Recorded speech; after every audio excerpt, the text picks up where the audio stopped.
Night falls over the Giza plateau, and with it comes a silence that feels older than memory itself.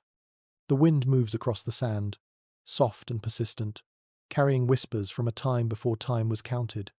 3 massive shadows rise against the star-filled sky, geometric perfection carved from limestone and granite, standing as they have stood for millennia. The Great Pyramid, Khafre, Menkaura, names we know, stories we've been told. But what if the story we know is not the beginning? What if these monuments, these impossible achievements in stone, are not the birth of something new, but the last remaining echo of something far, far older? Tonight, we're going to ask a question that changes everything. Welcome. I'm so glad you're here, whether you're preparing for a holiday on the East Coast, or relaxing on the West Coast, or listening from anywhere in the world. If you'd like, please leave a comment below and let me know where you're listening from and what time it is where you are. I'd love to see this community grow everywhere. If you enjoy these in-depth analyses of historical mysteries, I would be grateful if you hit the like button and subscribe. That helps others find these discoveries. This isn't a story about ancient aliens or outlandish conspiracy theories. This is a thought experiment. A what-if exploration, built on real mysteries and practical questions that mainstream archaeology hasn't fully answered. So let's begin, at the beginning that might not be the beginning at all. Chapter 1. The question emerges. The pyramids of Egypt stand as one of humanity's greatest achievements. That much is beyond question. These structures have survived wars, dynasties, empires, climate change, earthquake and erosion. They've outlasted nearly everything built before them, and most things built since. For more than 4,000 years, they've inspired awe, wonder, and questions. So many questions.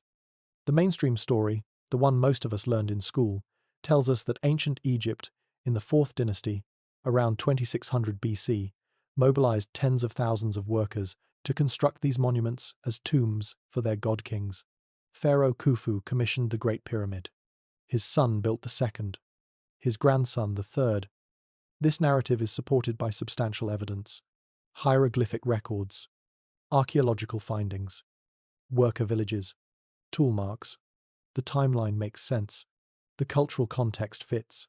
Egyptian civilization, with its sophisticated bureaucracy, its surplus grain production, its religious devotion to the afterlife, had both motive and means.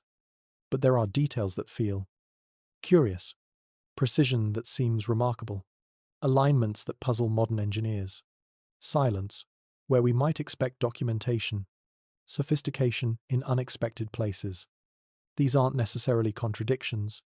They're wrinkles, curiosities, the kind of things that make you pause and think, that's interesting. Tonight, we're following those curiosities, not to tear down the established narrative, but to explore alongside it, to ask, what if there's another layer? An earlier chapter? What if a civilization rose, achieved, and vanished, leaving behind monuments so permanent that later people inherited them, adopted them, made them their own? It's speculation, a thought experiment built on genuine mysteries. But isn't that how discovery begins? With someone willing to ask, what if we're missing something? Stand at the base of the Great Pyramid, if you ever get the chance. Look up. 480 feet of stone rising into the Egyptian sky. Not a tomb that looks like a tomb. Not a temple that looks like a temple. Something else. Something that defies easy categorization. Estimates suggest around 2.3 million blocks of limestone and granite, each block weighing, on average, 2.5 tons. Some reportedly weighing as much as 80 tons, fitted together with precision that, in many places, won't allow a piece of paper between the joints. The base is often cited as being aligned to true north with remarkable accuracy, oriented to the cardinal points with mathematical precision that modern construction works hard to match. Built on bedrock that was carefully leveled across 13 acres. This is not primitive. This is sophisticated in ways that make engineers pause. The standard story says this was accomplished with copper tools, wooden sledges, hemp ropes, human labor, and brilliant engineering. And that might be exactly right. Ancient people were not less intelligent than us. They had the same capacity for innovation, the same ability to solve complex problems. But here's what's intriguing. If Egypt in the 4th dynasty built these pyramids, why are they among the finest pyramids Egypt ever built? Later dynasties, with more resources, more experience, built smaller pyramids, less precise pyramids, pyramids that crumbled while the Great Pyramid still stands. There are historical reasons this might be: politics, economics, changing priorities. Still, the contrast invites questions. It's as if the technology peaked early and then shifted. What if the 4th dynasty wasn't inventing, but restoring, maintaining, honoring something already ancient when they found it? This is the door we're about to walk through, not with certainty, not with proof, but with curiosity. Chapter 2. The Orthodox Story. Let's ground ourselves first in what we do know, in the accepted narrative, because you can't appreciate the mystery without understanding the mainstream story. Ancient Egypt, the Egypt of the pharaohs, emerged around 3100 BC with the unification of Upper and Lower Egypt under King Narmer. This marked the beginning of the early dynastic period, followed by the Old Kingdom, the age of pyramid builders. The 4th dynasty, which began around 2600 BC, is often considered Egypt's golden age of monumental construction. This was the dynasty of Sneferu, who built multiple pyramids as he refined the design; of Khufu, his son, who commissioned the Great Pyramid; of Khafre and Menkaure, who built the 2nd and 3rd pyramids at Giza. These weren't isolated structures. They were part of vast complexes. The pyramids were surrounded by temples, causeways, subsidiary pyramids, boat pits, and entire cities of workers and priests. The Giza Plateau was a religious center, a royal necropolis, a statement in stone of pharaonic power and divine authority. Egyptian civilization at this time was, by any measure, extraordinary. They had developed hieroglyphic writing, complex mathematics, astronomical observation.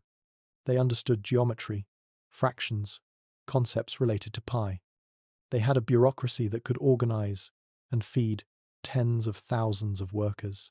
They had agricultural surplus from Nile flood management that could support massive state projects. Their religion centered on the afterlife. Death was not an end but a transition. The pharaoh, divine king, son of Ra the sun god, needed a proper eternal house. The pyramid was that house, a stairway to heaven, a mountain reaching toward the gods, a resurrection machine designed to ensure the pharaoh's soul could ascend to the stars and join the immortals. This cultural context makes the pyramids make sense. They fit into a broader pattern of Egyptian belief and practice. We can trace what appears to be an evolution of pyramid design, from earlier mastabas, flat-topped rectangular tombs, to step pyramids like Djoser's at Saqqara, to the true pyramids at Giza. We have evidence of the workers. Excavations have uncovered their villages, their tools, their graffiti. These weren't slaves, contrary to popular belief. They were skilled laborers, organized into crews with names like Friends of Khufu and Drunkards of Menkaure. They were fed well, housed adequately, and buried with honor when they died. Papyrus fragments, discovered at Wadi al-Jarf, describe limestone transport from Tura quarries. We have records of food rations, work schedules, organizational logistics. The bureaucratic machinery of pyramid construction is, to some extent, visible in the archaeological record. So, the Orthodox story is not without foundation. It rests on substantial evidence, real findings, documented history. But even within this accepted framework, there are elements that inspire awe bordering on wonder. The sheer scale, the precision often cited by researchers, the mathematical sophistication some see embedded in dimensions and angles, the alignment with celestial bodies, the acoustic properties of internal chambers, details that keep appearing, like whispers from a story we haven't fully heard. Let's talk about what it actually means to build the Great Pyramid. Imagine organizing 20,000 to 30,000 workers housing them, feeding them, 3 meals a day, every day, for what mainstream chronology suggests, was around 20 years. That's millions of loaves of bread, thousands of cattle, beer by the barrel, medical care, shelter, tool maintenance, copper imports from Sinai, stone from quarries hundreds of miles away. Now imagine quarrying those millions of blocks of stone, each one cut from bedrock using copper chisels and dolerite pounders. Copper, which is softer than the limestone you're cutting, and far softer than granite. You're not sawing through butter.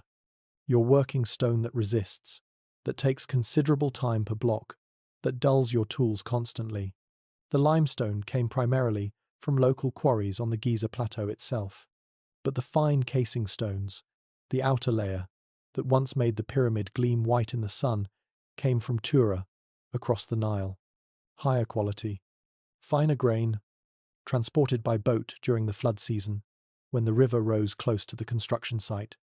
The granite, used in the king's chamber, the grand gallery, the relieving chambers above the king's chamber, came from Aswan, 450 miles south, blocks that some estimates suggest weighed 40, 50, even 80 tons, moved on boats, transferred to sledges, dragged up ramps, positioned with what appears to be remarkable precision. How do you move an 80-ton block of granite? The conventional theory says wooden sledges, teams of workers pulling on ropes, the desert sand wetted to reduce friction. Recent experiments have shown this method can work, that dampening sand creates the right consistency for heavy loads to slide more easily. The physics checks out. But then, how do you lift it? How do you get these massive blocks 2, 3, 400 feet into the air? Ramps. That's the mainstream answer. Some kind of ramp system. Straight ramps would need to be enormous, longer than the pyramid itself to maintain a reasonable incline. Spiral ramps winding around the outside are possible, but they'd interfere with corner precision. Internal ramps, a newer theory, suggest ramps were built inside the pyramid as it rose, a spiral gallery hidden within the structure. The truth is, we have good theories, plausible theories, but the exact method, the specific technique used, remains partly an open question. And then there's the precision that often gets cited. The base of the Great Pyramid covers 13 acres. Reports suggest it's level to within, less than an inch across that entire expanse. The four sides align to the cardinal directions, north, south, east, west, with what's described as remarkable accuracy. Some measurements indicate errors of only a few arc minutes. The sides rise at an angle often calculated as 51 degrees and 51 minutes.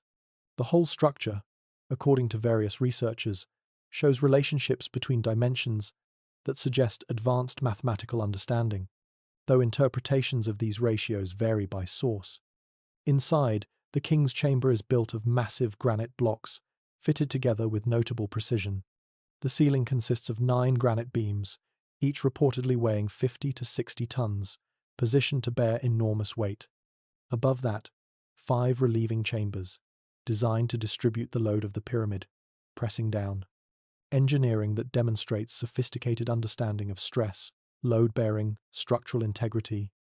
The grand gallery, a corbelled corridor rising at the same angle as the ascending passage, is a masterwork of stone construction. Each course of stone slightly overhanging the one below, creating a narrowing shaft that's both beautiful and functional. The Egyptians, according to the Orthodox view, designed all this, calculated the mathematics, solved the engineering problems, mobilized the resources, executed the plan over decades of continuous construction. And you know what? Humans are capable of extraordinary things. Given enough time, enough motivation, enough organizational capacity, people can achieve the seemingly impossible. But here's what gives pause. Here's what plants the seed of curiosity. The Great Pyramid is, in many ways, among the finest pyramids Egypt ever built. Later pyramids, built by pharaohs with theoretically more experience, more accumulated knowledge, are often smaller, sometimes less precise, more likely to have suffered deterioration over time. Now, there are explanations for this. Politics changed. Economics shifted. Religious priorities evolved. materials became scarce. Different pharaohs had different resources and ambitions. The Old Kingdom eventually collapsed, ushering in the First Intermediate Period, a time of fragmentation and reduced state power. Still, the pattern is curious. Some of the most sophisticated construction, the precision most often cited, appears early in pyramid history. What if the Fourth Dynasty builders weren't starting from scratch? What if they were working from a template, a model, an existing structure that showed them what was possible? What if they were learning from something already there?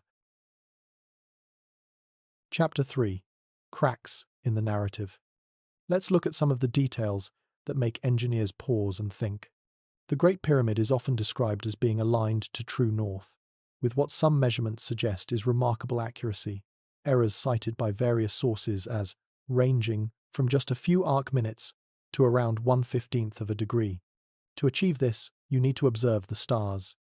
Specifically, you need to track circumpolar stars, stars that never set below the horizon, and find the precise point around which they rotate. That point is true north. The Egyptians were skilled astronomers. They tracked the stars. They based their calendar on the heliacal rising of Sirius. They understood celestial mechanics well enough to align temples and monuments to significant astronomical events. So yes, they could have achieved this alignment. But it requires patience, precision, repeated observations over many nights, sophisticated understanding of how to translate stellar observation into ground-level orientation. It's not impossible, but it's impressively difficult. Now consider the interior. The king's chamber, built entirely of red granite from Aswan. Granite is incredibly hard. Cutting it with copper tools, while theoretically possible with abrasives, is painfully slow. Shaping these massive blocks, achieving the smooth surfaces we see, fitting them together with notable precision, represents thousands upon thousands of hours of skilled labor. The question isn't whether it's possible. The question is, why is the execution so refined?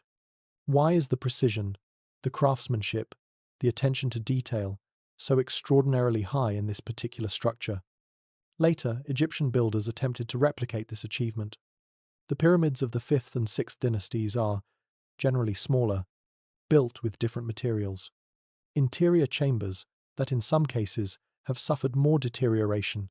Few match what's often described as the exceptional quality of the Great Pyramid. It's a pattern that appears throughout certain structures at Giza. The Sphinx, the Valley Temple, these show a level of megalithic construction that feels distinctive, different in character from other Egyptian work. The Valley Temple, built with massive limestone and granite blocks, some reportedly weighing over 200 tons, fitted together without mortar, with precision that in places won't allow a knife blade between the stones. This is similar to techniques seen at other ancient sites around the world. Sacsayhuaman in Peru, Baalbek in Lebanon. Though these sites are not proven connected, only thematically similar in their approach to stonework. Why this particular technique here, and not consistently in other Egyptian temples? The Sphinx presents its own curiosity. Some geological analysis of the erosion patterns on the Sphinx enclosure has suggested to certain researchers that the weathering might be consistent with rainfall rather than wind and sand. But Egypt has been arid for thousands of years. Significant rainfall, enough to cause the kind of vertical erosion visible on the enclosure walls, would require a much wetter climate. A climate that geological data suggests existed during the African humid period, which ended roughly 5,000 to 6,000 years ago. Before dynastic Egypt, before the pharaohs. Mainstream Egyptology offers alternative explanations for this erosion. Water seeping from the plateau, sand abrasion, chemical weathering. And these interpretations may well be correct. Geological evidence can be read in multiple ways, depending on the expertise and perspective of the researcher. But it's worth noting another detail that invites questions. Then there's a particular kind of silence. The Great Pyramid, unlike later pyramids, contains no hieroglyphic inscriptions in its main chambers. No cartouches, no religious texts. Nothing that definitively identifies it as Khufu's tomb, in the traditional sense. The primary marks linking it to Khufu are what appear to be quarry marks, graffiti found in relieving chambers, above the king's chamber, marks that seem to have been left by workers, not formal royal inscriptions. Later pyramids, from the 5th dynasty onward, have extensive pyramid texts, religious spells, instructions for the afterlife, clear evidence of their function as tombs. But the Great Pyramid, the grandest of them all, is largely silent in this way. There are possible explanations. Perhaps inscriptions were on the casing stones, now lost. Perhaps the chamber we call the king's chamber wasn't the actual burial chamber.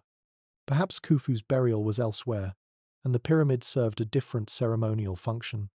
Or perhaps, and this is where speculation enters, the structure was already ancient when Khufu's era arrived. Perhaps his workers added their marks. Perhaps they used it. Perhaps they honored it. But perhaps the original builders left no writing, because writing as we know it hadn't yet developed in their time. There's something worth considering about the documentary record. Egypt was famously bureaucratic. They documented extensively. Tax collection, grain storage, military campaigns, construction projects. We have thousands of papyrus fragments, inscriptions, administrative records spanning dynasties. We do have some records related to pyramid construction. The Wadi al-Jarf papyri mention limestone transport. Some administrative texts reference workers and rations. But we don't have detailed architectural plans. No step-by-step technical manuals describing exactly how the Great Pyramid was constructed. No builder's specifications in the way we might expect from such a defining achievement. Maybe the records were lost. Papyrus degrades. Fire destroys. Time erases. Thousands of years have passed. It's entirely plausible that detailed records existed and simply didn't survive the centuries.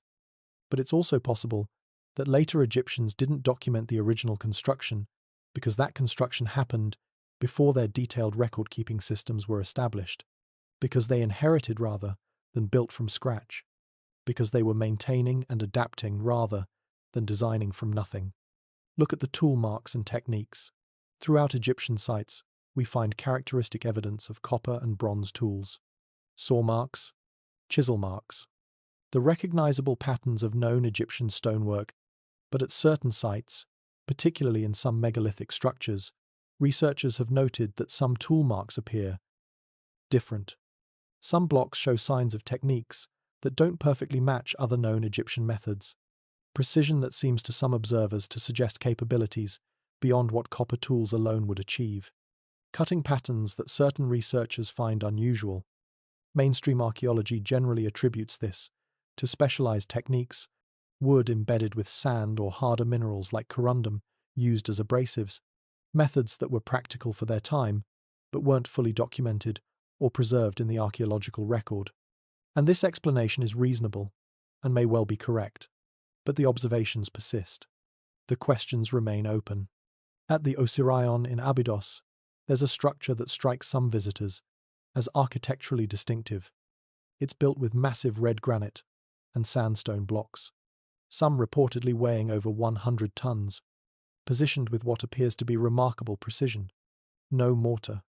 Relatively few inscriptions compared to other New Kingdom structures.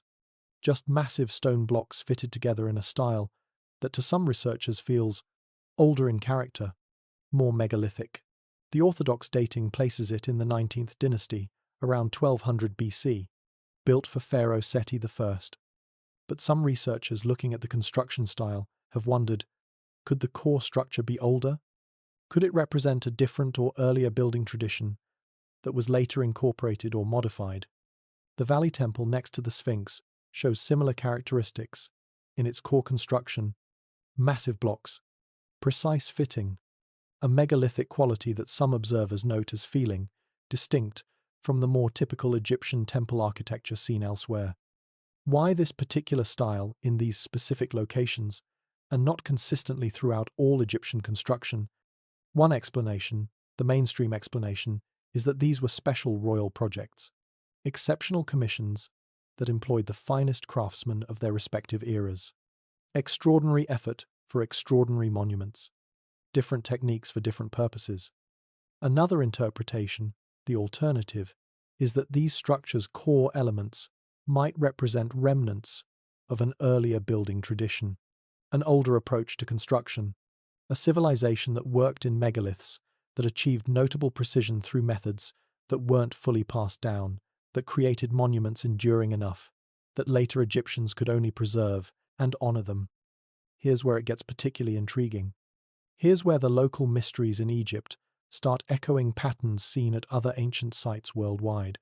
At Göbekli Tepe, in Turkey, archaeologists have uncovered a massive stone complex that dating methods suggest was built approximately 9,500 BC. That's roughly 11,500 years ago. Nearly 7,000 years before Stonehenge. 8,000 years before the pyramid's orthodox dating. Göbekli Tepe consists of massive T-shaped pillars, some weighing 10 to 20 tons, arranged in circular enclosures. The pillars are carved with intricate reliefs of animals. Lions, foxes, scorpions, vultures. The craftsmanship is sophisticated. This is skilled artistry, not crude stonework. And it predates agriculture in that region. It predates permanent settlement. According to what conventional archaeology previously assumed about human civilization, hunter-gatherers shouldn't be organizing to build monumental stone temples. They should be focused on survival, on finding food, not on quarrying multi-ton blocks and carving detailed reliefs. But there it is. Physical evidence that our ancestors, 11,000 years ago, were capable of organized construction on a scale that clearly required planning, leadership, surplus resources, specialized labor. If they could achieve that then, what else might have been possible? At Sacsayhuaman in Peru, massive andesite blocks, some weighing over 100 tons, are fitted together with precision that rivals anything seen in Egypt. The joints are extraordinarily tight. The blocks are irregularly shaped, polygonal, each one unique, yet they fit together like a complex three-dimensional puzzle. The Inca, who occupied the site in the 15th century, told Spanish conquistadors that the walls were built by a previous people, a race from before their time, beings from before the great changes, gods or ancestors whose capabilities seemed beyond normal human achievement. Mythology, yes. But mythology often preserves fragments of actual cultural memory. History encoded in story. When written, records don't exist. At Baalbek in Lebanon, the Temple of Jupiter sits on a foundation that includes stones of truly staggering size. The trilithon, 3 blocks, each estimated to weigh approximately 800 tons. 800 tons. Somehow quarried, transported, lifted, positioned with precision. Roman engineers built extensively at the site. Yes, they constructed the temple complex we see today. But the foundation blocks, the truly massive ones at the base, their origin and construction method remain subjects of discussion. Did the Romans place them? Or did they build upon something already ancient, something they found and marveled at? Now, these sites are not proven connected. No archaeological evidence demonstrates a single global civilization linking Egypt, Turkey, Peru, Lebanon. The similarities are thematic, not necessarily indicative of direct contact or shared origin. But there is a pattern, a worldwide pattern worth noting. Megalithic construction, precise stonework without mortar, massive blocks requiring sophisticated engineering, sites that show capabilities that seem remarkably developed for their respective time periods. Egypt is part of this broader pattern, not isolated, not unique, part of a phenomenon of ancient monumental construction that appears at different times in different places, but often with similar characteristics. As if, and this is where speculation naturally arises, as if there were periods in human history when people achieved something extraordinary with stone, when they built monuments meant to endure, when they encoded knowledge and devotion and power in constructions designed for permanence. And then, in various places at various times, something disrupted the continuity. Something fragmented the knowledge.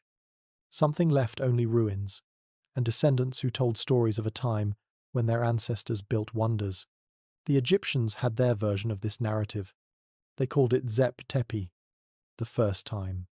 A golden age, when the foundations of civilization were established, when the gods, or the ancestors, or the first people, created the great works. Many cultures share similar traditions. The Greeks spoke of ages before their time, civilizations lost to catastrophe.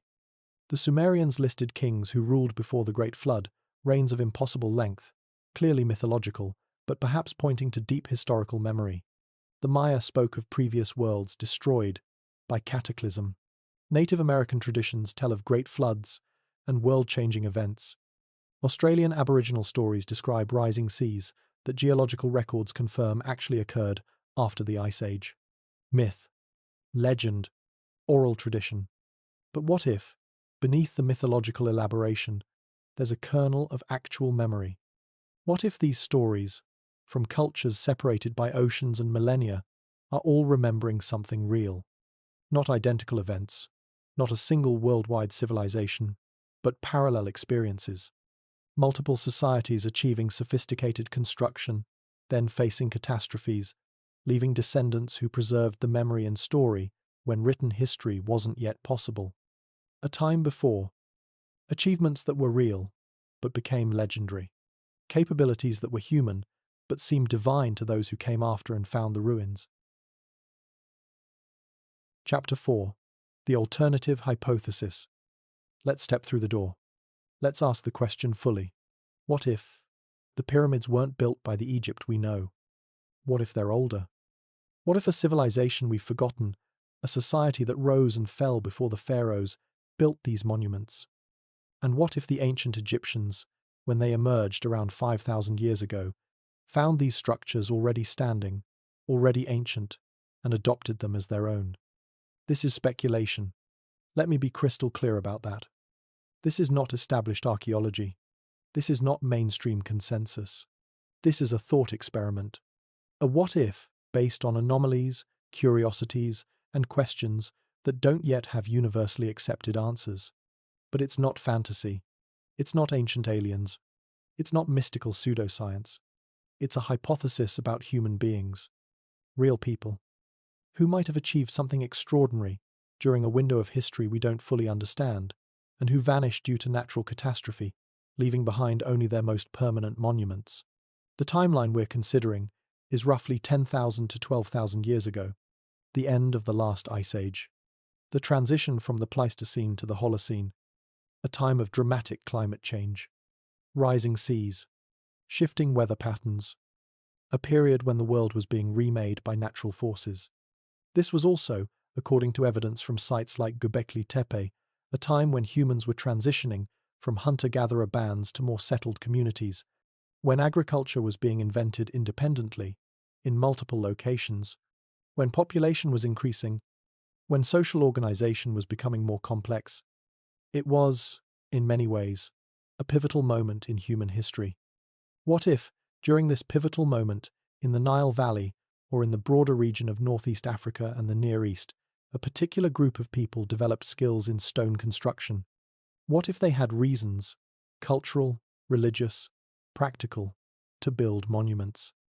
What if they achieved a level of sophistication that we've underestimated, not because they were superhuman, not because they had lost technology from Atlantis or extraterrestrial help, but because they were smart, organized, innovative, because they had time, because they had motivation, because they were us, human beings with the same cognitive abilities we have now, just living in a different era. Let's build a profile, not from certainty, but from possibility, from what we know about human capability and what the evidence might suggest. Imagine a society living along a great river, not yet the Nile as we know it, but its predecessor, the landscape wetter, more fertile, the African humid period bringing reliable rainfall to regions that are desert today, grasslands where there's now sand, lakes where there's now dryness. This river valley supports agriculture. Early agriculture, yes, but productive enough to generate surplus. Grain can be stored. Population can grow beyond subsistence level. Not everyone needs to farm. Specialization becomes possible. Some people become craftsmen, tool makers, potters, weavers. Others become builders, working stone, learning through generations how to quarry, how to move, how to shape. Still others become observers. They watch the sky.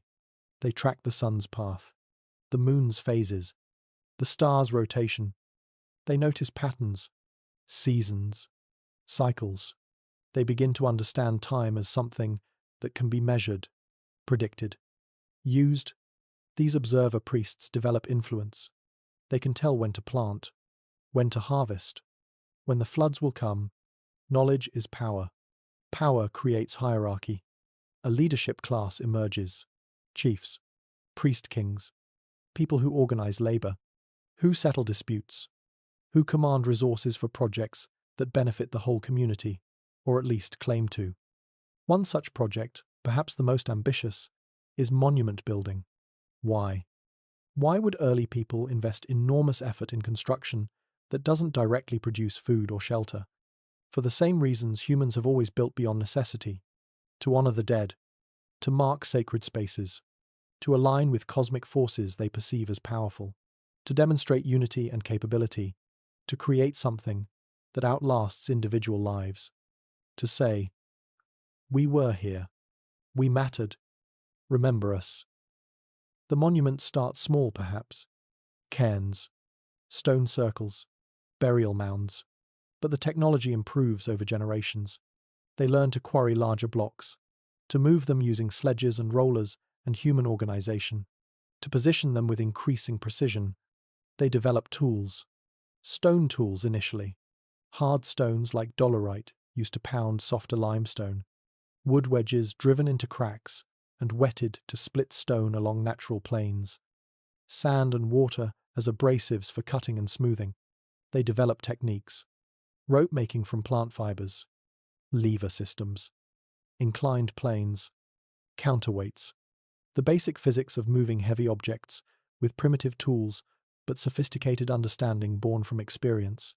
They develop organizational systems, work crews, rotation schedules, food distribution networks, medical care for injuries, systems of respect and compensation for workers, because sustained voluntary cooperation works better than forced labor for projects spanning years or decades. Over generations, over centuries, the projects grow more ambitious, the techniques more refined, the monuments larger, more precisely aligned, more mathematically sophisticated in their proportions. This isn't impossible. This is simply human progress. The kind of gradual improvement that happens in any culture, given enough time and stability. Now, imagine daily life in this society. Dawn breaks over the river valley. Mist rises from the water. The work crews gather at the construction site. There's bread from yesterday's baking, dried fish, beer, light beer made from barley, nutritious and safer to drink than water from uncertain sources. The engineers, the master builders, consult their measurements. They've been tracking the stars for months. They know exactly where true north lies. They've marked it with wooden stakes driven into the ground. Today, they'll align another course of stones to those reference points. At the quarry, teams of workers surround a massive block. They've spent days cutting it free from the bedrock, pounding with dolerite hammers, driving wooden wedges into carefully prepared channels, wetting the wood so it expands and splits the stone. Now comes the challenge: moving it. They've built a sledge, heavy timber lashed together. The block will sit on the sledge. Ropes, thick ropes woven from thousands of plant fibers, will harness the strength of dozens of men pulling in coordinated rhythm. Someone wets the sand ahead of the sledge path. Not too much. Not too little. Just enough to create the right consistency. Physics they understand through experience, not through written formulas. But the result is the same. The sand compacts. Friction reduces. The load slides more easily. Ready. The foreman's call. Dozens of voices responding. Heave! The grunt of coordinated effort. The sledge moves. Slowly. Inches. Then feet. Rhythm is everything. Together. Coordinated. One pull at a time. Breathing together. Moving together. It takes all day to move the block 100 yards. Tomorrow they'll move it another 100 yards. Next week, next month, It will reach the construction site miles away. There, another team waits. They've prepared the placement, leveled the ground beneath, aligned the previous course. Now comes precision work, positioning the block exactly where it needs to be, checking alignment with plumb lines, with star sightings, with measurements against established reference points.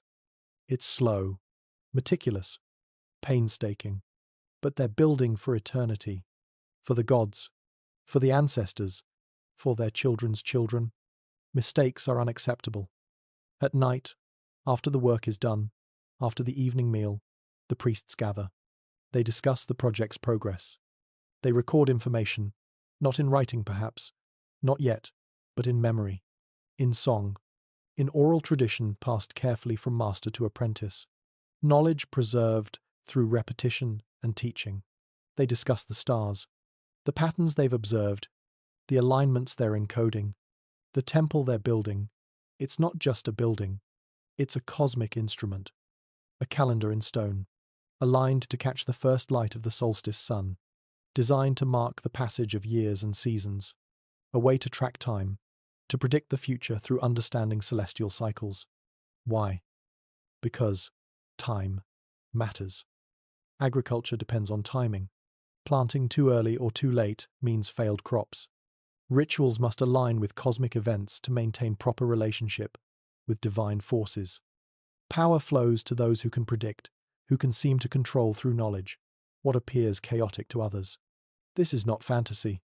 This is plausible human behavior. Sophisticated, yes. Ambitious, absolutely. But not impossible. Not superhuman. Just human ingenuity applied over sufficient time. This society has everything it needs to build monuments. Surplus food to feed workers.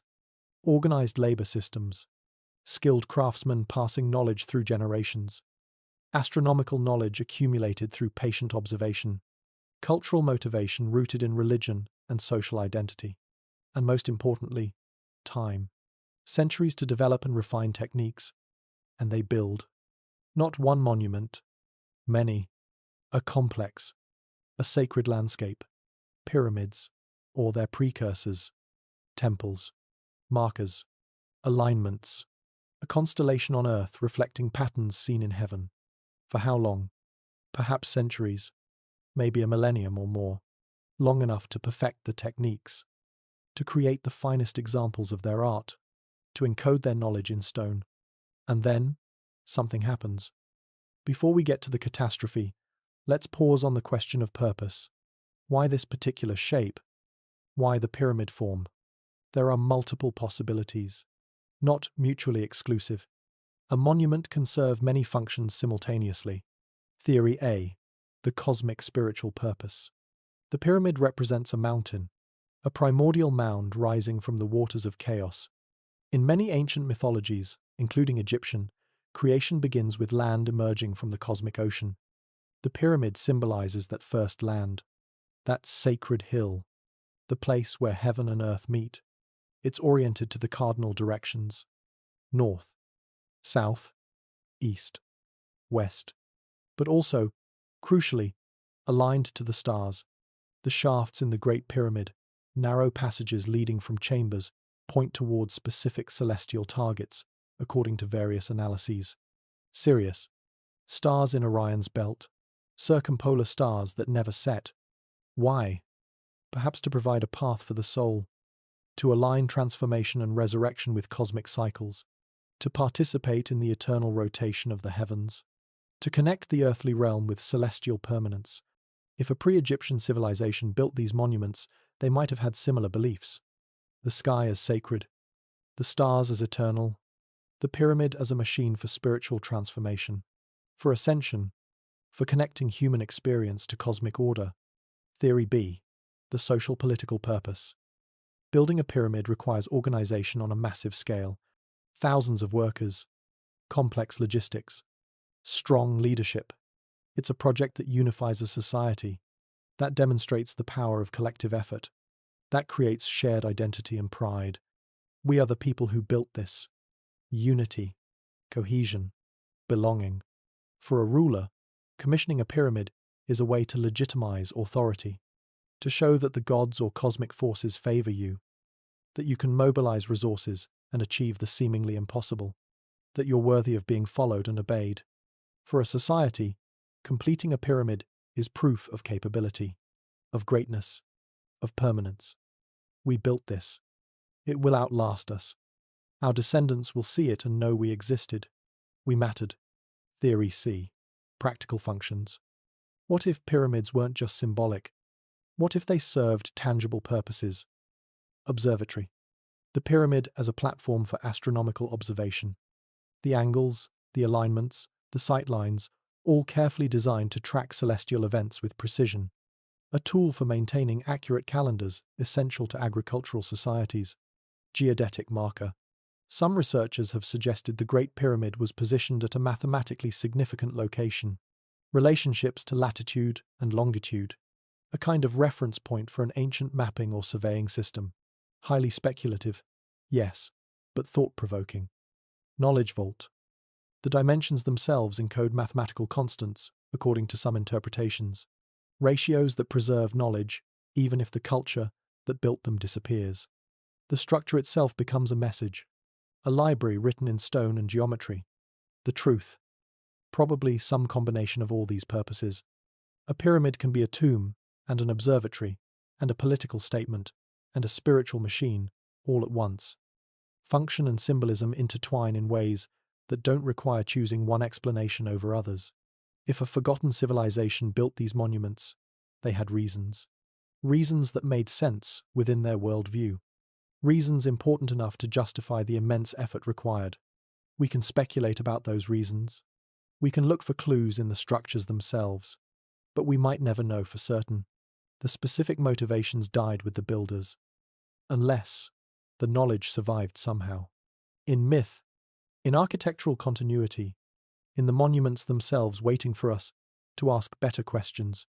Now we come to the challenging part. The question that haunts every lost civilization hypothesis. If they existed, why did they disappear?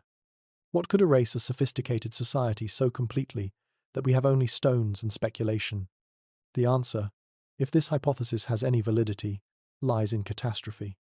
Not metaphorical or gradual decline. Real, physical, environmental disaster on a scale that could shatter a civilization and scatter its people. And we know such disasters happened. We have geological evidence, ice cores from Greenland and Antarctica, sea level data from coral reefs and coastal sediments, sediment analysis from lake beds and ocean floors. The end of the last ice age, roughly 12,000 to 10,000 years ago, was not a gentle transition.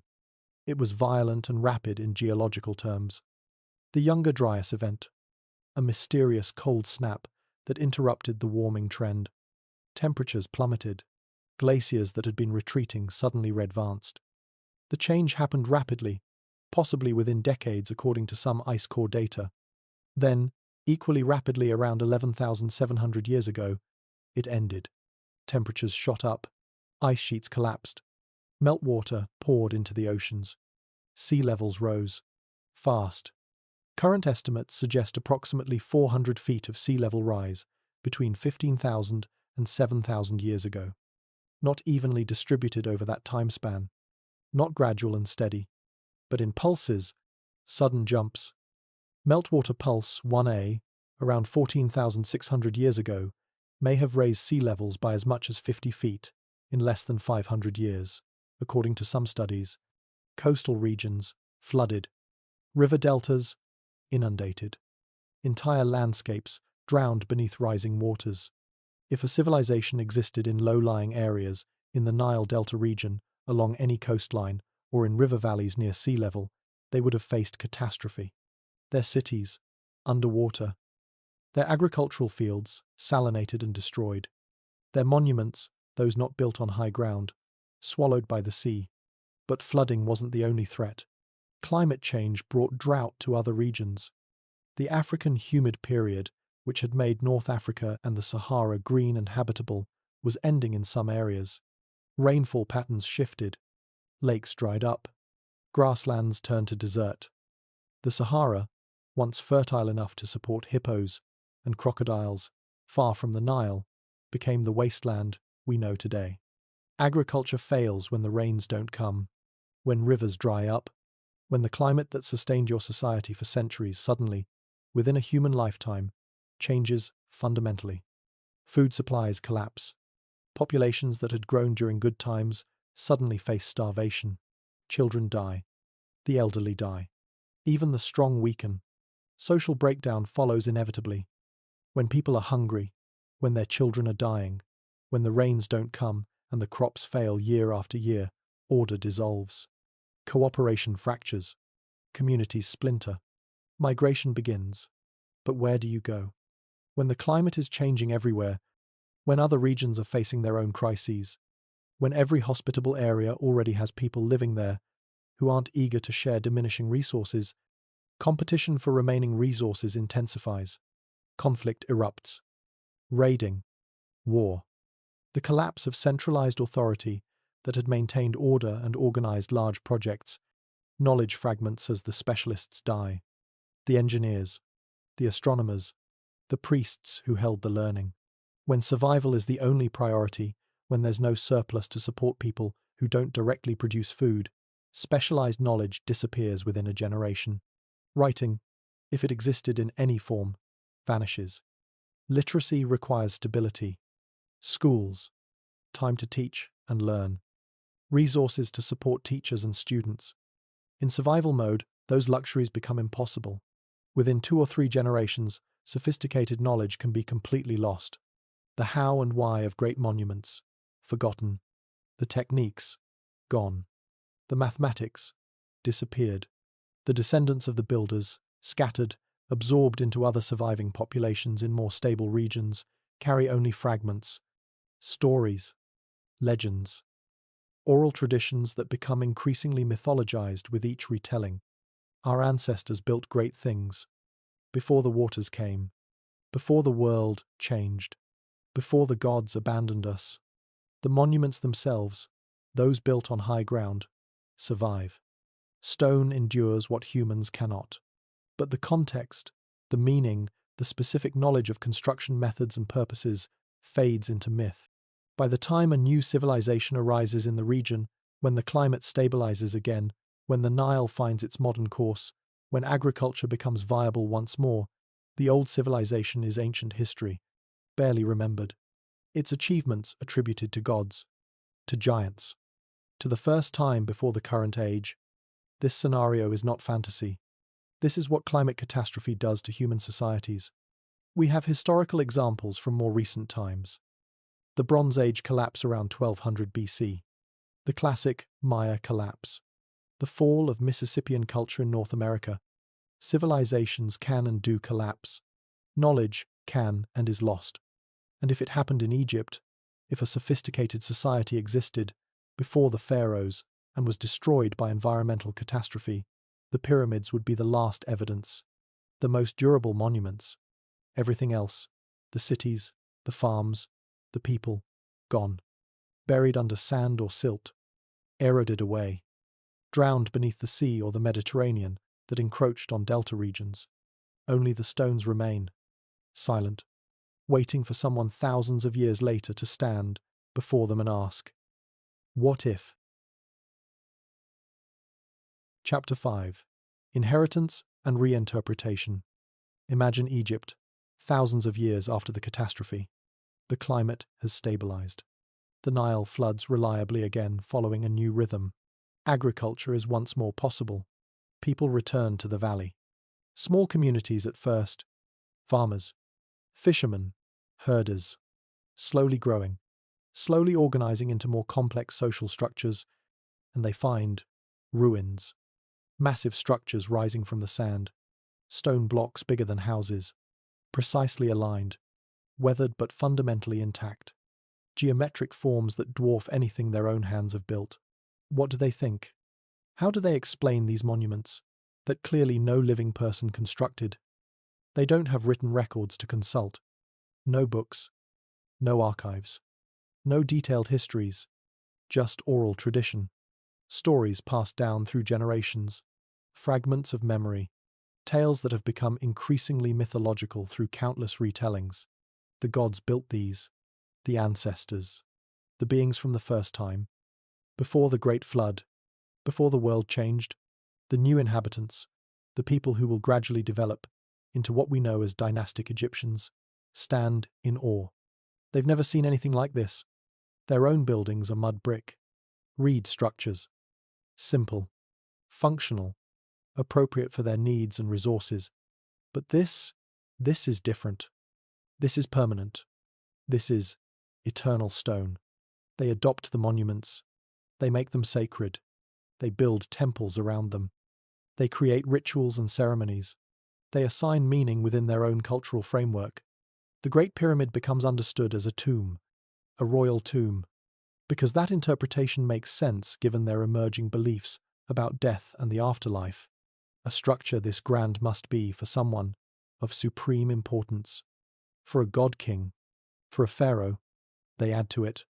Casing stones, perhaps, finishing touches. Certainly temples and causeways connecting to the Nile.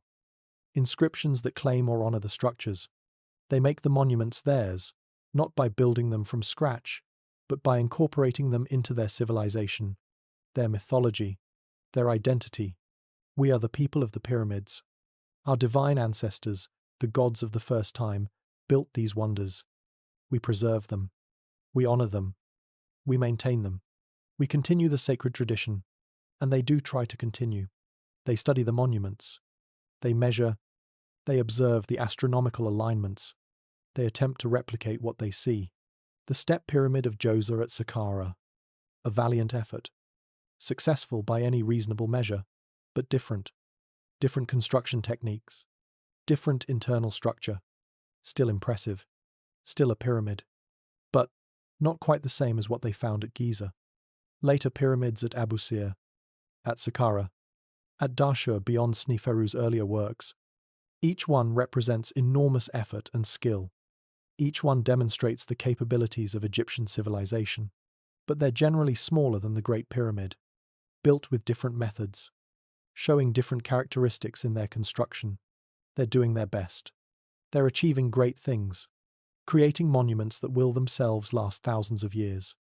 But they're working from inspiration, from a model, rather than from the original knowledge base that produced that model. Is this proof of anything? No. But it's a plausible narrative, a way to make sense of certain patterns, the sense that the finest examples came first, the silence of the Great Pyramid's interior, the differences in construction technique between the Giza pyramids and later examples, the idea that the Fourth Dynasty wasn't inventing pyramid building from nothing, but rather honoring, maintaining, and attempting to replicate something they had inherited from a time before memory. And here's what matters most. Here's what we must not lose sight of even, while exploring alternative possibilities. Even if, and this remains a significant if, even if the ancient Egyptians didn't build the Great Pyramid from its foundation, what they did build, what they achieved, remains absolutely extraordinary. They created a civilization that lasted 3,000 years. 3,000 years. Most empires rise and fall within a few centuries. Egypt endured, dynasty after dynasty, through invasions and internal strife, through climate fluctuations and political upheaval, through the Middle Kingdom and New Kingdom, and late period. From the pyramids to Cleopatra, 3 millennia of continuous civilization. They invented hieroglyphic writing, one of humanity's first complete writing systems. Beautiful pictographic script, capable of expressing complex, abstract thought, recording history, preserving knowledge across generations, literature, religious texts, administrative records, medical knowledge, mathematical treatises. They developed sophisticated mathematics, geometry for land surveying after annual floods, fractions for dividing resources and calculating areas, astronomical calculations for their calendar, the ability to plan and execute engineering projects requiring precise measurements and calculations. They created art of stunning beauty that still moves us today, sculptures that capture human expression with sensitivity, paintings that bring ancient life vividly back to view, jewelry and decorative arts demonstrating incredible craftsmanship. architecture that balances massive scale with elegant proportion. They mastered medicine to a degree remarkable for their time. Surgery, dentistry, understanding of anatomy from mummification practices, pharmaceutical knowledge of herbs and treatments. The Edwin Smith Papyrus describes surgical procedures with precision that shows deep practical knowledge. The Ebers Papyrus catalogues hundreds of medical treatments. They built temples that rival any architecture in human history. Karnak, Luxor, Abu Simbel, Philae, monuments of incredible scale combined with artistic sophistication. Halls of columns that create forest-like spaces of stone. Reliefs covering walls with intricate scenes. Engineering that has withstood millennia. If they inherited the pyramids, they were worthy inheritors. They preserved what they found. They maintained these structures through thousands of years. They honored them. They built upon the foundation, both literally with their temple complexes and figuratively with their civilization. And this might be the real story worth telling. Not one civilization, but two, the forgotten builders and the remembered preservers, both human, both remarkable, both deserving of profound respect. The first, achieving monumental construction through methods not fully preserved in historical record, building for reasons we can partially infer, but not completely know, creating structures meant to last forever, vanishing in catastrophe but leaving their greatest works behind. The second, finding what remained, making it sacred, continuing a tradition of monumental building, creating a civilization so successful, so enduring, so prolific in its own achievements, that we know their language, their kings, their gods, their daily life. Same stones. Two stories, both valid, both amazing, both testaments to human capability and human aspiration. Egypt doesn't become less impressive in this interpretation. If anything, the achievement becomes more poignant. They inherited ruins from a lost age, and instead of simply marveling at them, they made them part of something new, something that would itself endure for 3,000 years. They became the bridge, the link between what came before and what came after, preserving mysteries they might not have fully understood, maintaining monuments whose original purpose might have been partially forgotten, but recognizing greatness when they saw it and choosing to honor rather than ignore it. That's wisdom. That's cultural sophistication. That's an achievement worthy of admiration regardless of who laid the first stones at Giza. Let's talk about memory. How cultures remember the past when written records don't exist or don't survive. Oral tradition, stories, myths, legends, passed from generation to generation, parent to child, elder to youth. The human library before libraries existed.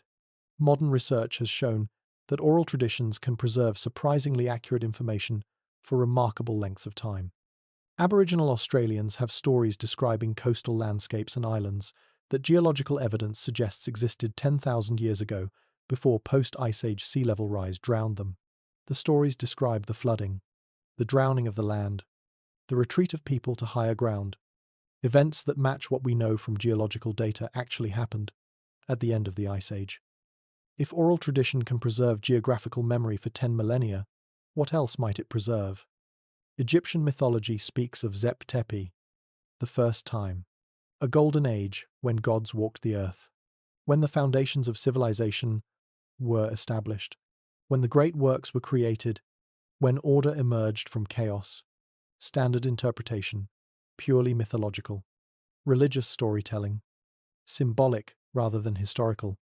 Alternative interpretation, cultural memory, distorted by millennia of oral transmission of an earlier age. An age when the gods, meaning the ancestors, the people before, built monuments that seemed impossible to later generations. Real history transformed into myth through the telephone game of oral tradition across countless generations. The Egyptian king lists present intriguing puzzles. The Palermo stone, the Turin papyrus, the Abydos king list. These ancient Egyptian documents list rulers of Egypt, and some include pre-dynastic names. Rulers before Nama, before the unification, before the first dynasty. Some lists include what appear to be mythical rulers, gods, spirits, the followers of Horus, beings who supposedly ruled for impossibly long periods, before historical pharaohs, standard interpretation, mythology mixed with history, legendary figures retroactively added to create continuity between the divine realm and earthly kingship, political theology rather than historical record, alternative interpretation, fragmented memory of real predecessors, not gods or spirits, but earlier people whose actual history became mythologized over vast stretches of time, names and deeds garbled beyond recognition, but preserving the core idea that before our kings, there were others. The same pattern appears in other ancient cultures. The Sumerian king list includes antediluvian rulers, kings who reigned before the Great Flood, with impossibly long reign lengths measured in thousands of years. Obviously mythological in its details, but the flood itself, real, documented. The Persian Gulf was dry land during the Ice Age, when sea levels were lower. It flooded as ice sheets melted and seas rose. Sumerian civilization emerged in the aftermath, in southern Mesopotamia. Did they preserve genuine memory of the flooding? Of earlier cultures affected by rising waters? Memory transformed into myth about divine kings and worldwide deluge. Plato's account of Atlantis. Second-hand information, told to him by others. Who heard it from Egyptian priests? Who claimed to have ancient records going back thousands of years? A story of a great island civilization, advanced beyond its neighbors, powerful, sophisticated, destroyed by catastrophe, swallowed by the sea in a single day and night of destruction. Fiction. Quite possibly, probably, Plato might have invented the whole thing as a philosophical teaching tool, a parable about hubris and divine justice, rather than historical record. But what if it's garbled memory, not of a literal island that sank into the Atlantic, but of coastal civilizations, plural, drowned by sea level rise throughout the Mediterranean and beyond. Events dramatic and traumatic enough to lodge in cultural memory, retold, embellished, combined into a single narrative, transformed through countless retellings until it becomes the Atlantis story. We can't prove it, we may never know, but the pattern exists across cultures. Myths of a time before, a golden age, a previous world, destroyed by flood, by fire, by catastrophe, global flood narratives, the Epic of Gilgamesh, the biblical Noah, Hindu myths of Manu, Greek myths of Deucalion, Native American flood stories, Aztec legends of previous worlds destroyed by water, Chinese myths of great floods, Australian Aboriginal stories of rising seas. Coincidence? Universal human storytelling tendency to imagine catastrophic floods.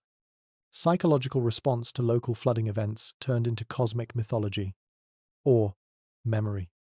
Cultural memory of real events at the end of the Ice Age, when seas did rise dramatically, when coastlines were drowned, when entire landscapes were transformed, when societies living in low-lying areas would have faced genuine catastrophe. Oral tradition preserves what written records cannot. When writing doesn't exist yet, and before writing was invented, humans still had complex languages, sophisticated storytelling, mnemonic techniques for preserving important information across generations. The myths don't prove anything about pyramids or lost civilizations, but they remind us that before recorded history, there was still history. Real events, real people, real achievements and real disasters. And sometimes, buried in myth, transformed by time, there might be truth. Not the literal truth of gods and monsters and impossible events, but the core truth of human experience. Something important happened. Something that changed everything. Something we must remember, even if we no longer understand exactly what it was. The pyramids stand silent. The myths echo through time. And we, thousands of years later, try to piece together what actually happened in those forgotten ages before history began to be written down. Chapter 6. Implications and Reflection. Let's imagine for a moment that this hypothesis has validity, that the pyramids, or at least some core elements of them, were built by a pre-Egyptian civilization, a society that rose during the African humid period, that achieved sophisticated construction techniques, That built monuments aligned to the stars. That vanished in climate catastrophe, leaving only stone. What would that mean? What would change in our understanding? First, it would reshape how we think about human history and the development of civilization. We tend to think of civilization as a relatively recent phenomenon. Agriculture beginning around 10,000 years ago, in the Neolithic Revolution, cities emerging around 5,000 years ago, in Mesopotamia and Egypt, writing, mathematics, monumental architecture, complex social organization, all emerging within the last few millennia. A neat, linear progression, from hunter-gatherers to settled farmers to urban civilizations, from primitive to advanced, from simple to complex. But if sophisticated construction, if organized society capable of mega projects existed 12,000 years ago, then the timeline becomes less linear, more complex, more interesting. It means humans were capable of remarkable achievements earlier than conventional chronology suggests. That given the right circumstances, the right environment, the right cultural motivations, people could organize and build on a monumental scale even before what we typically consider the dawn of civilization. It also means, and this is perhaps more sobering, that we were vulnerable earlier than we thought, capable of achievement and capable of losing everything, capable of building for eternity, and capable of being erased by forces beyond our control. It makes history feel less like a steady upward climb and more like a cycle. Civilizations rising, achieving, building, and then, when conditions change, collapsing, fragmenting, disappearing, leaving only their most durable works behind. Knowledge gained, knowledge lost, achievement, followed by forgetting, progress interrupted by catastrophe, over and over, across the deep sweep of human time. That's humbling. It suggests we're not necessarily the first to reach these heights, not the first to think ourselves masters of our environment, not the first to build monuments meant to last forever. And it warns, we might not be immune to the same forces that brought down those who came before. Climate change, environmental disaster, social collapse. These aren't abstract threats. They're part of the human story. They've happened before. They can happen again. Second, it would change how we view ancient peoples and their capabilities. We have a tendency, often unconscious, to underestimate our ancestors, to assume they were somehow less intelligent, less capable, less sophisticated in their thinking than modern humans. We see primitive tools and assume primitive minds. We see the absence of certain technologies and assume the absence of intelligence or organizational ability. But if people 12,000 years ago built the pyramids, if they achieved precision that challenges modern engineering, if they understood astronomy and mathematics and project management well enough to execute such monumentally complex construction, then they weren't primitive at all. They were us, fully human, fully intelligent, fully capable of abstract thought and complex problem solving and long-term planning, working with different tools, yes, living in different circumstances, but possessing the same cognitive abilities, the same creativity, the same capacity for innovation and achievement that we have today. It's a reminder to respect the past, to not assume that technological progress equals intellectual superiority, to recognize that ancient people were solving different problems with different resources, but solving them with minds just as capable as our own. Third, it would open new frontiers for archaeological investigation. If there was a pre-Egyptian civilization, where else might we find evidence? What's buried under the sands of the Sahara, which was green and fertile when these monuments might have been built? What's underwater on continental shelves, now submerged, but once coastal plains where people might have lived? We've barely begun underwater archaeology. The oceans rose 400 feet at the end of the Ice Age. Everything coastal from that period, settlements, monuments, entire landscapes, now lies beneath the sea, waiting, unexplored. If we looked with serious resources and attention, what would we find?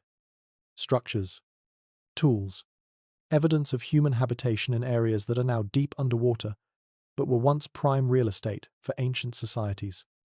The technology exists. Sonar mapping, submersibles, remote sensing.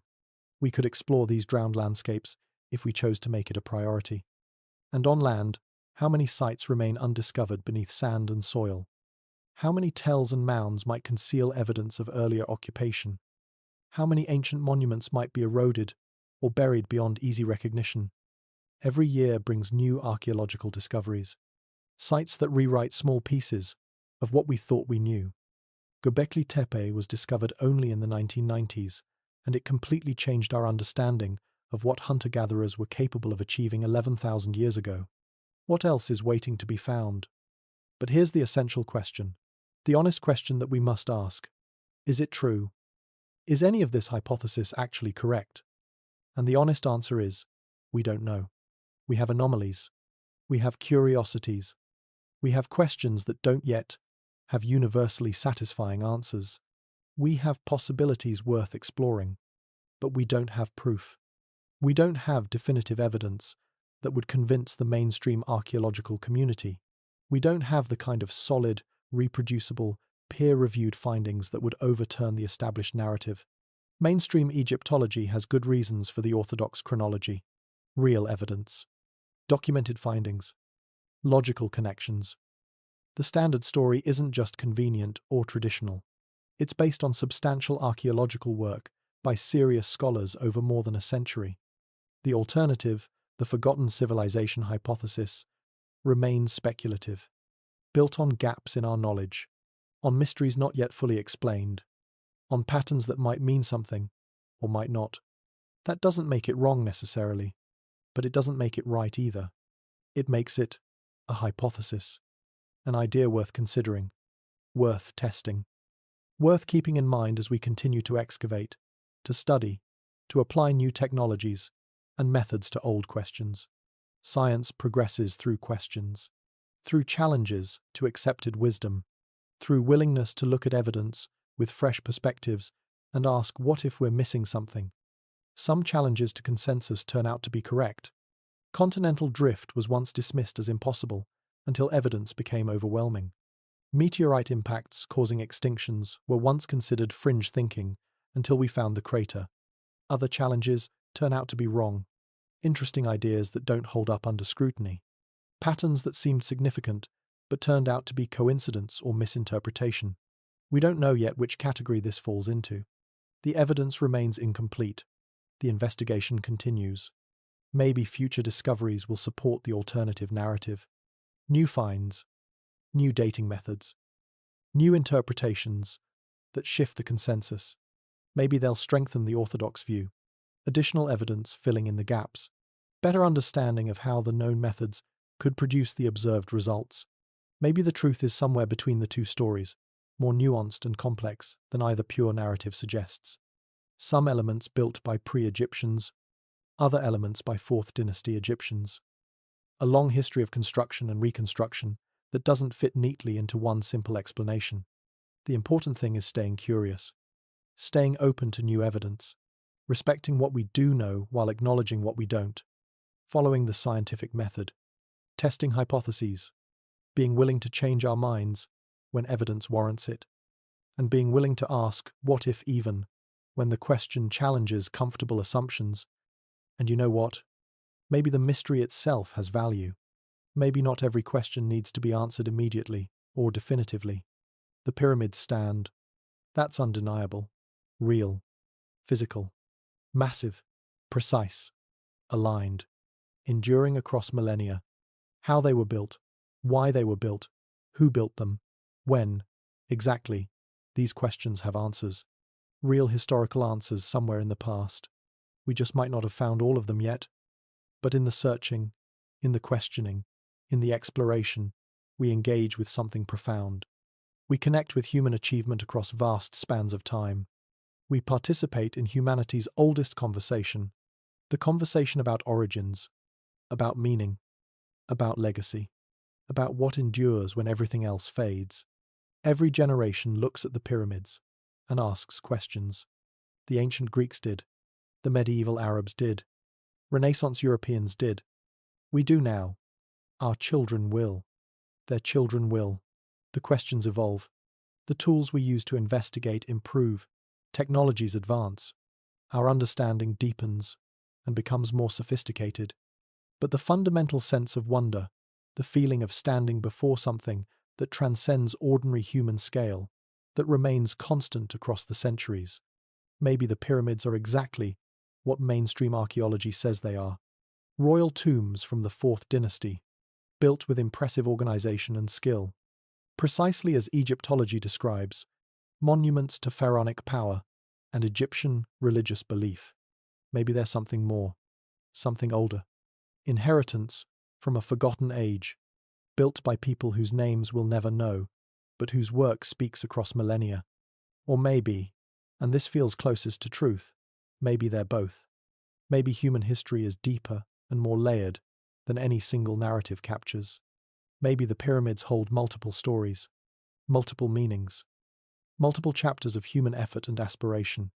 Stones laid by some hands, modified by others, honored by still others, used and reused across centuries, meaning one thing to their original builders, something else to those who came after, and something else again to us, standing before them today.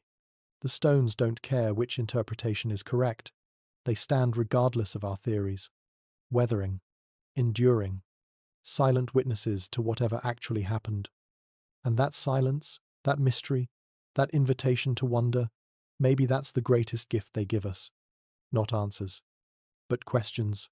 Questions that make us think, that make us imagine, that connect us to the vast sweep of human time and the profound depths of our own past. Questions that remind us how much we don't know, how much remains to be discovered, how the past is never fully settled or completely understood, but always open to new interpretation as new evidence emerges. The pyramids ask us to stay curious, to keep looking, to never assume we have the full story, to remain humble before the achievements of those who came before us, whoever they were. They ask us to wonder. And in that wondering, in that openness to mystery and possibility, we touch something essential about what it means to be human. We build, we question, we remember, we forget, we rediscover, we wonder. And the greatest monuments, the ones that truly last, are the ones that keep us wondering. Night has returned to the Giza plateau. The same stars overhead, the same wind across ancient stone. But maybe you see it differently now.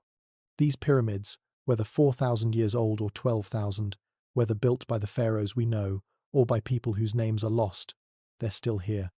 Still standing when everything else has crumbled. Whoever placed these stones succeeded in their ultimate goal. They created something that outlasted their language, their culture, their very identity. Only the work remains. And in that, there's something beautiful. It becomes simply human achievement. What we're capable of when we build for eternity rather than for ourselves. The pyramids are both mirror and warning. They show us our capability for greatness and remind us that even greatness can be forgotten. That civilizations fall. That knowledge disappears. That permanence is only relative. But they're also a promise. That some things endure. That work outlives the worker. That monuments carry meaning across impossible spans of time. The stars continue their ancient patterns. The wind moves grain by grain. Time made tangible. And the pyramids wait, silent, holding secrets, offering their invitation. Come, wonder, ask. Maybe that's enough. So what do you think? The Fourth Dynasty and pharaonic ambition? Or something older waiting beneath the sand? Or both? Or neither? I don't have answers. The pyramids keep their secrets. But I'd love to hear your thoughts. Drop a comment below. Where are you watching from? What resonates with you about this mystery? If you enjoyed this exploration, these questions that respect both evidence and wonder, I'd appreciate a like and subscribe. Share it with someone who loves these mysteries too. Not for algorithms, but because curiosity matters, because asking what if matters, because humility before the unknown matters. The conversation continues. New discoveries happen every year. Maybe tomorrow brings proof one way or another. Maybe the mystery deepens. Either way, the exploration goes on. History isn't finished. It's an ongoing investigation. Stay curious. Stay open. Question everything but follow the evidence. Respect scholarship while embracing wonder. The pyramids will be there tomorrow. Still waiting, still silent. But we can keep asking, keep exploring, keep imagining. Thank you for listening. Thank you for wondering with me. The past is deeper than we know. The mysteries are real. The journey never ends. Sweet dreams. May you dream of ancient builders, starlit nights, and monuments that whisper across time. Until next time, keep wondering. Good night.